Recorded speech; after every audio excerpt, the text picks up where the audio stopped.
All right, NTB, man, people are often confused and they misuse the terms jail and prison. See, they're not used interchangeably. They're not the same thing. They are different. So let's talk about it.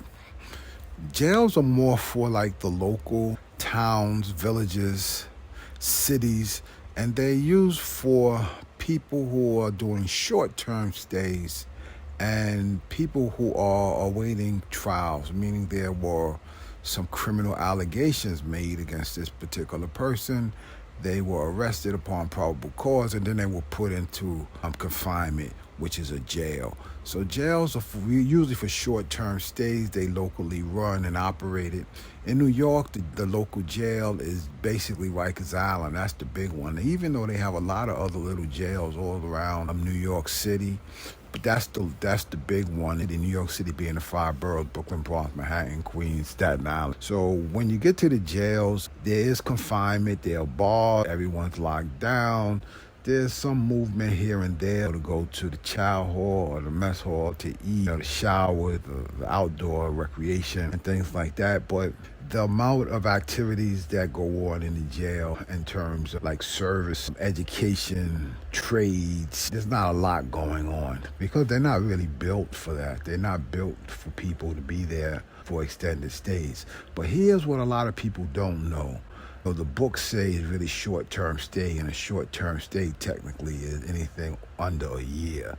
But in New York, it's not unusual to find people who are incarcerated in the local jails way more than that. I don't know if any of you are familiar with the case of Khalif Browder, who was, I think it was a Netflix special made about him. He was falsely convicted or falsely accused and falsely arrested, placed on Rikers Island, and he got lost in the system and stayed on Rikers Island for almost 3 years. And his experience there was not unusual. It was not one that's not pretty common in terms of the treatment that he received from the correctional staff and the inmate. He was beaten by the guard. He was allowed to be beat. The allegations goes other inmates were allowed to beat him. It was a heartbreaking story. It's hard to really watch because he was innocent young man, 16 years old.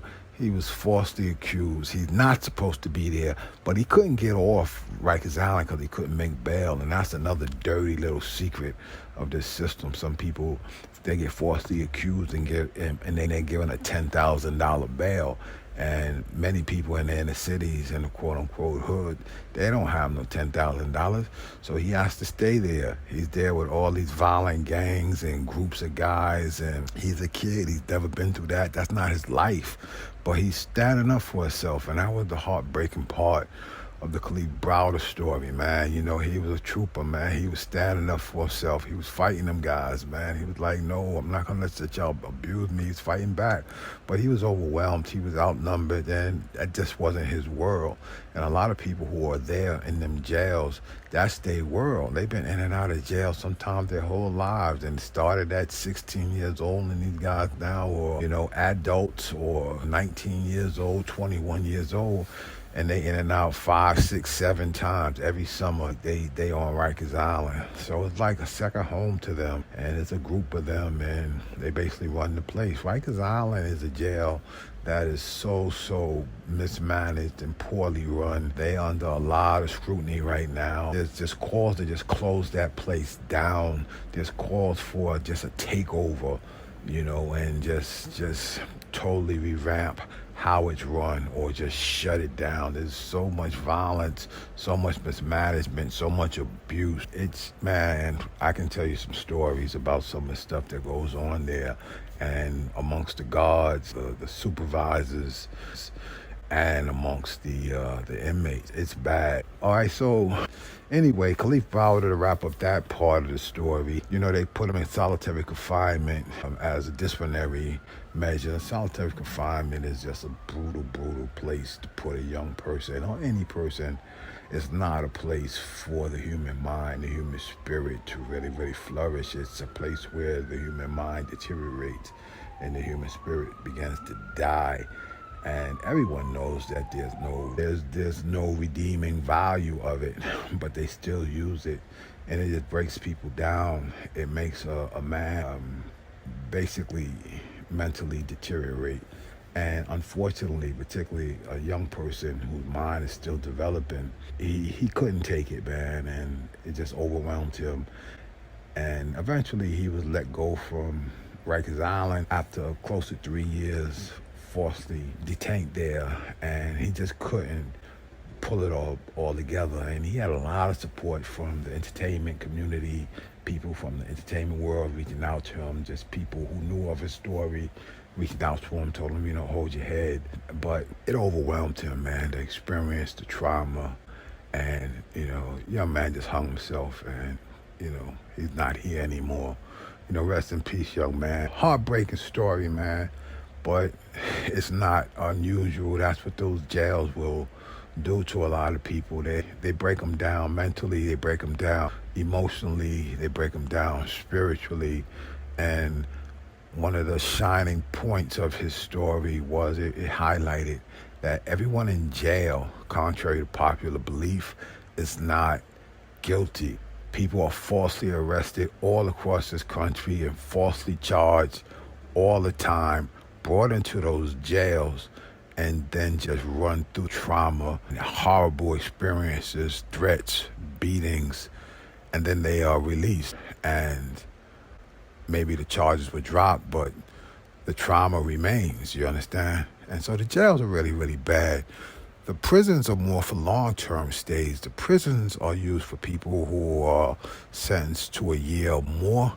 Then the prisons are broken down by different levels. They have minimum, medium, max, and then they have the super max. And it's usually based upon a person's security level. A lot of people before and this is after they get sentenced, a person may lose trial and get sentenced to 10 years, 5 years, 6 years, 25 years, or even life. And then based upon their classification after the conviction or trial or plead guilty. A lot of people plead guilty. They never even convicted by trial. That's another story that maybe we need to talk about. How many people plead guilty? And some people plead guilty. They're not even guilty, but they plead guilty something to avoid the threat of harsh, long prison terms. So check out a film, Central Park 5, and you'll see that people plead guilty to things that they didn't do fairly often. It's not uncommon. Once a person gets convicted or pleads guilty for whatever reason, they'll get moved from the jail or local to the prison, which is run more by the state or federal government. And they'll either go to a medium, minimum, max, or super max. And each one has their own particular dynamics. And like, for instance, the medium facilities are facilities where you're going to have more freedom. There's not going to be a large wall around the facility. There may not be as many guards. There may not be as much movement restriction. There may not even be a lot of prison cells. There may be more dormitory type situations and arrangements where guys are in an open area just walking around. Everyone has their little cubicle. You can come and go in and out of the area pretty freely. You can go to the bathrooms, showers, maybe even to the yard without even asking or having to go through 1,000 security gates. That's not the same with a maximum facility. A maximum security facility like in New York, Attica, Clinton, Comstock, Greenhaven, Auburn. These are the more maximum security facilities where you're going to find more people who are there serving longer sentences, number one, and particularly people who are classified as a little bit more dangerous and security risks. So you're going to see less movement, much more restricted movement. More than likely, you're going to see a huge wall around the facility with guard towers, guys in the towers with guns. The movement is really, really restricted. Just to move a couple of feet, you might have to go through a security gate and then another security checkpoint, then another security checkpoint. And oftentimes, there's going to be no dormitories. There's going to be cells. And the cells per people on security are going to walk past. The guards are going to walk past the cells pretty regularly, checking on people. So there's a lack of privacy, a lot of restricted movement. But also with the jails versus the prisons, in which you might have more of is quote unquote rehabilitation programs, if that's what you want to call them, man. They might have like workshops where a guy can learn a trade or something like that. None of that stuff really works if you really look into the numbers. Recidivism rates for people coming out of prisons and jail all across America, recidivism rates talking about the people who come back after they spend time in jail or prison is high. So I think like 75%. The last I checked, is around that range. 75% of people who release from these facilities come back. They're not reformed. So when you hear the term correctional facility, I like it. I don't want to say I laugh, but I'm like, really, it's a correctional facility. If you have a facility that's supposed to be fixing people, rehabilitating people, but 75% of the people who come into your system go home and then come back, how is that a correctional facility? What are they correcting? Anyway, NTB, man.